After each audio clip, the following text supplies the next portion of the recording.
Et j'accueille donc Shaun Simpson, last but not least, comme on dit très souvent, hein, et qui, elle, est chez ITER, à l'agence ITER France. Et puis, elle est chef de projet donc, du projet multiculturel et formation langue. Et là, on va entendre un témoignage sur l'audace d'un manager intermédiaire dans une grande entreprise, un peu bureaucratique. Qu'est-ce que ça veut dire que d'être audacieux dans cette situation-là? Merci Carolina. Donc, je vais vous raconter une toute petite histoire. Il y a 8 ans, on m'a demandé d'être responsable d'un programme de français langue étrangère, ce qu'on appelle FLE, pour toutes les nationalités, les expatriés venant en France travailler sur le projet ITER. 35 nationalités, à peu près 60 langues différentes.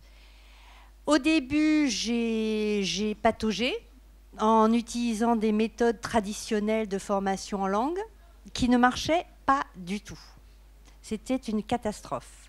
Donc je me suis dit, bon, on oublie tout ça, on repart à zéro et on réfléchit à ce qu'on peut faire.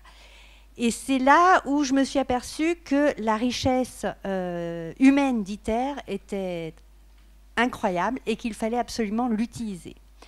Donc de là est née l'idée du programme interculturel et langue. Et un petit exemple, c'est au lieu du prof qui apprend aux élèves « Bonjour madame, je voudrais acheter une baguette de pain » et l'élève qui le répète, on commence avec des visuels, des images. On peut utiliser l'anglais comme langue passerelle en demandant eh bien, vous, dans votre culture, qu'est-ce que vous avez en équivalent de la baguette ?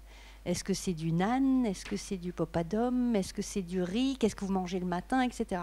Et à partir de là, on construit la phrase française dans un contexte français.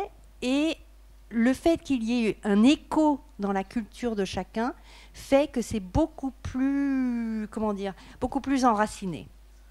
Donc avec ce petit exemple, on a construit tout un programme qui maintenant inclut bien sûr le français langue étrangère au cœur, mais qui s'est étendu à l'espagnol, à l'allemand, au chinois, au coréen, au russe, à l'hindi et japonais et maintenant provençal. Donc le but, c'est de reconnaître la diversité de l'autre, de reconnaître que l'apprenant est porteur de savoir, et de ne plus se mettre en position de « je donne ma connaissance parce que ma connaissance est plus grande que la vôtre ». Donc j'en reviens à l'audace. L'audace, c'est simplement pour moi tenir dans la durée. Pourquoi ? Parce que quand on veut changer les choses, il arrive parfois qu'on vous dise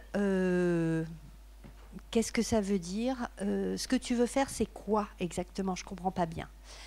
On m'a dit, interculturel, c'est quoi interculturel? Qu'est-ce que ça a à voir avec les langues? C'est pas ce qu'on t'a demandé. C'est pas dans ta mission. Pourquoi tu fais ça? Et à chaque fois, il faut avoir l'énergie, la patience de continuer à y croire, de persévérer.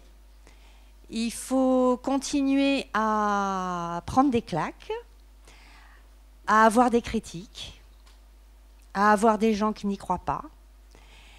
Mais simplement, ce qui aide à continuer, c'est d'y croire soi.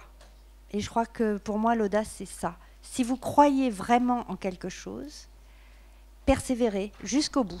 Ne lâchez pas. Malgré ce qu'on vous raconte, malgré les critiques, malgré tous les obstacles, continuez et ne lâchez pas. Alors merci Shaun, hein, c'est une merveilleuse transition.